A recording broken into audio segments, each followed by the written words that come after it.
আসসালামু আলাইকুম এভরিওয়ান। আবারও চলে আসলাম নতুন একটি স্মার্টফোনের রিভিউ নিয়ে। আর এইটা হচ্ছে আইটেলের নতুন লঞ্চ করা আইটেল A05S। অ্যান্ড এইটা রিভিউ করার জন্য অনেকেই কমেন্ট করেছিলেন, তাই চলে আসলাম।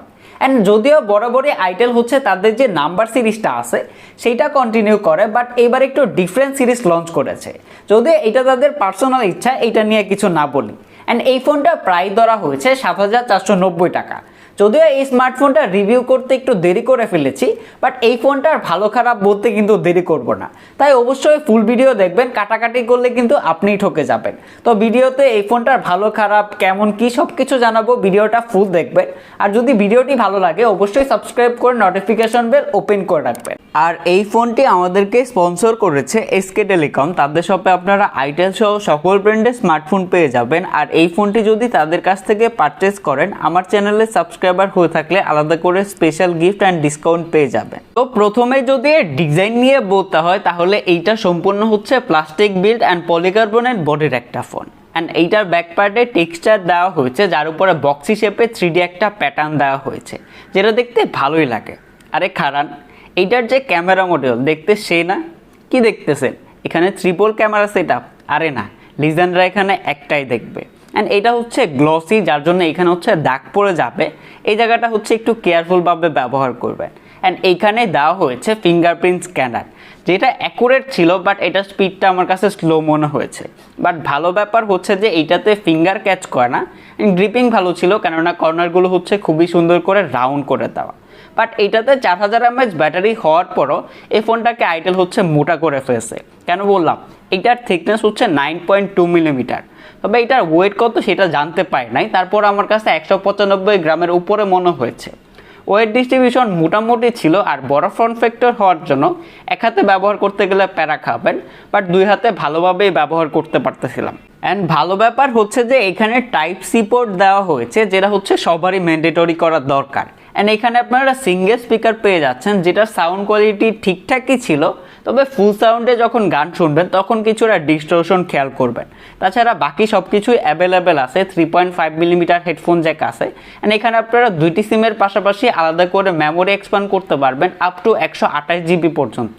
চলেন এর ডিসপ্লের দিকে যাওয়া যাক। এইটাতে ব্যবহার করা হয়েছে 6.6 ইঞ্চের একটি IPS HD+ ডিসপ্লে, যার রেজুলেশন হচ্ছে 720x1612 পিক্সেল।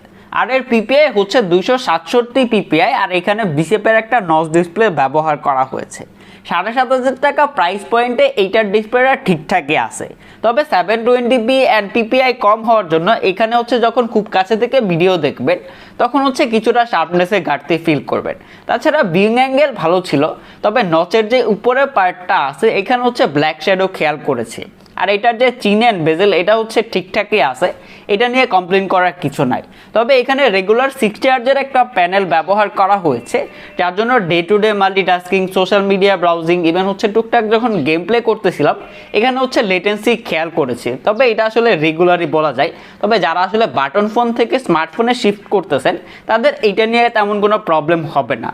তবে আমি একটা জিনিস দেখা অবাক হয়েছি, একটা ওয়েবসাইটে দেখলাম যে এটার প্রোটেকশন হিসাবে নাকি কর্নিং গরিলা গ্লাস আছে, যেটা দেখে আই এম তো অবাক। এটা হচ্ছে সম্পূর্ণ ভুয়া কথা। অবশ্যই গ্লাস প্রোটেক্টর লাগিয়ে রাখবেন। তবে এটার যে পিক ব্রাইটনেস এটা হচ্ছে আমার কাছে কম মনে হয়েছে, কেননা এর আগে সিম্ফনি G26, তারপরে ওয়ালটনের GH11 এই সবগুলোর ডিসপ্লে হচ্ছে এটার থেকে অনেকটা ব্রাইট, যার জন্য এটা ইনডোরের জন্যই ঠিকঠাক আছে। বাট বাইরে গেলে অবশ্যই প্যারা খাবেন। ফুল ব্রাইটনেসেও ব্যবহার করতে গেলে অনেকটাই প্রবলেম ফেস করেছি। ভিডিওর শুরুতেই বলেছিলাম এইখানে কিন্তু ট্রিপল ক্যামেরা সেট আপ দেওয়া হয়েছে। আরে থুক্কু, এইটার মেন ক্যামেরা হচ্ছে একটাই, যেটা হচ্ছে 8 মেগাপিক্সেলের। কবে যে আপনারা আমার চাকরিটা খেয়ে দিবেন। আর এর ফ্রন্টে আসলেই পাচ্ছেন 5 মেগাপিক্সেলের সেলফি ক্যামেরা। অ্যান্ড এইটা দিয়ে আপনারা সর্বোচ্চ 1080p দিয়ে ভিডিও রেকর্ড করতে পারবেন। তো যদি এর মেন ক্যামেরায় তোলা ছবিগুলো নিয়ে বলতে হয় তাহলে ডে লাইট কন্ডিশনে ঠিকঠাক আছে। বাট যখন হচ্ছে ইনডোরে বা লাইটের ভিতরে ছবি তুলবেন তখন হচ্ছে ডিটেলসের পরিমাণ খুবই কমে যায়। আর এটা হচ্ছে পোর্ট্রেট মোড, এটার এই ডিটেকশন অ্যাকুরেট না, মানে চুলের এরিয়া ইভেন হচ্ছে কানের এরিয়াগুলো অ্যাকুরেটভাবে ডিটেক্ট করতে পারে না। তারপরে ছবিগুলো দিয়ে দিলাম, আপনারা দেখে কমেন্ট করে জানাবেন কেমন ছিল।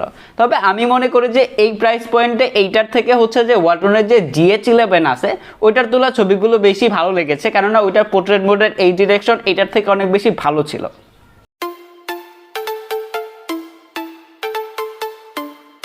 তো সবকিছু নিয়ে তো বললাম, বাকি থাকলো এর পারফরম্যান্স। এইটাতে ব্যবহার করা হয়েছে আইটেলের জাতীয় চিপসেট ইউনি এসওসি 98638, যেটা হচ্ছে 28 ন্যানোমিটার থ্রেডে বিল্ড করা।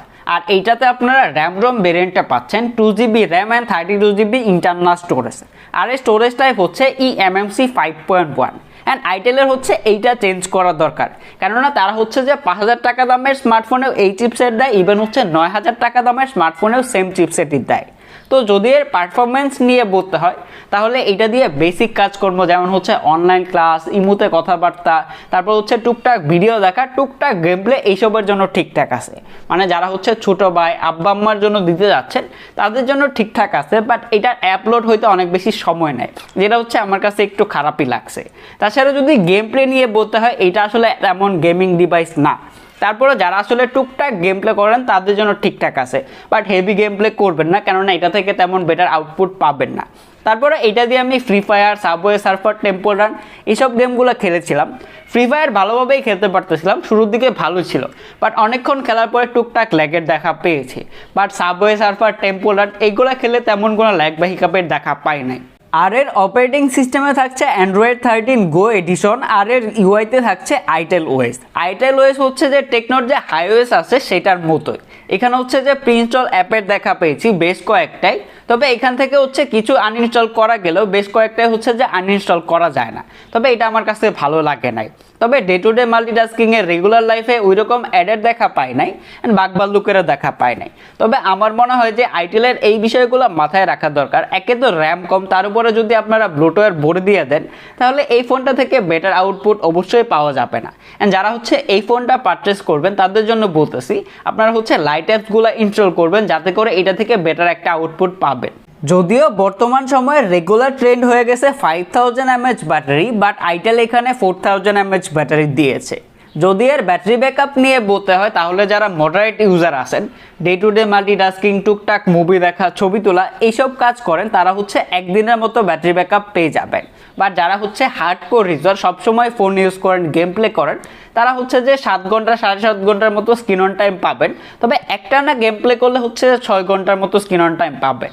আর এর বক্সে দেওয়া হয়েছে 5 ওয়াটের একটা চার্জার, যেটা দিয়ে এই ফোনটা 0 to 100% হইতে 2.5 ঘন্টার উপরে সময় লাগতেছিল। এখন যদি 7500 টাকা প্রাইস পয়েন্টে এই ফোনটার ভালো খারাপ নিয়ে বলতে হয় তাহলে আমার কাছে মনে হয়েছে যে এখানে আইটেল বেশিরভাগ ক্ষেত্রে ক্রস কাটিং করেছে।